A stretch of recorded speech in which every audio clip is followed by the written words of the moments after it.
हर घर तिरंगा কর্মসূচিতে শিলিগুড়িতে বর্ণাঢ্য মিছিল অংশ নিলেন সূর্য সেন মহাবিদ্যালয়ের শিক্ষক ও পড়ুয়ারা। স্বাধীনতা দিবসকে সামনে রেখে দেশ জুড়ে শুরু হয়েছে হর ঘর তিরঙ্গা কর্মসূচি। গত 9 আগস্ট থেকে 17 আগস্ট 2026 পর্যন্ত বিভিন্ন অনুষ্ঠানের মধ্য দিয়ে এই কর্মসূচি পালিত হবে। তারই অংশ হিসেবে মঙ্গলবার সকালে শিলিগুড়িতে এই মিছিলের আয়োজন করা হয়। উপস্থিত ছিলেন শিলিগুড়ি সূর্য সেন মহাবিদ্যালয়ের শিক্ষক শিক্ষিকা ও ছাত্রছাত্রীরা। হাতে জাতীয় পতাকা নিয়ে দেশাত্মবোধক স্লোগানের মধ্য দিয়ে মিছিলে অংশ নেন তারা।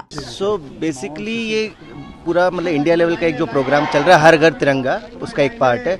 हम इसके थ्रू जो हमारी स्पिरिट है नेशनल फ्लैग की, नेशनल फ्लैग केवल एक क्लोथ नहीं है, एक केवल स्टिच क्लोथ नहीं है। बेसिकली इसके अंदर हमारी वैल्यूज़ है। जैसे हमारा सबसे पहले जो है करेज, पीस एंड आपका जो प्रोस्पेरिटी जो है उसको दिखाता है हमारे 3 कलर, और जो हमारा चक्रा है वो दिखाता है हमारे प्रोग्रेस को, हमारे लगातार हो रही प्रोग्रेस को।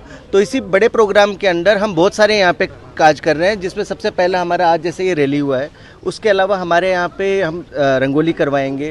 साथ ही साथ हम अवेयरनेस फैला रहे हैं यहाँ पे जितने भी लोग हैं, ताकि अपने घरों पे वो तिरंगा लगा सके। और जो भी गवर्नमेंट बिल्डिंग्स है सारी हम ट्राई कलर से उसको इल्यूमिनेट करेंगे। মিছিলকে ঘিরে পুরো চত্বরে উৎসবের আবহ তৈরি হয়। এদিন কর্মসূচিতে উপস্থিত ছিলেন শিলিগুড়ি মহকুমার শাসক বিকাশ রোহেলা। তিনি পড়ুয়া এবং শিক্ষক শিক্ষিকাদের সঙ্গে মিছিলে অংশ নেন এবং কর্মসূচির তাৎপর্য তুলে ধরেন। স্বাধীনতা দিবসের আগে জাতীয় পতাকার প্রতি শ্রদ্ধা, দেশাত্মবোধ ও নাগরিকদের মধ্যে জাতীয় ঐক্যের বার্তা পৌঁছে দেওয়াই এই কর্মসূচির অন্যতম লক্ষ্য। শিলিগুড়িতে ও আগামী দিনগুলিতে হর ঘর তিরঙ্গাকে কেন্দ্র করে আরও বিভিন্ন কর্মসূচি অনুষ্ঠিত হবে বলে জানা গিয়েছে।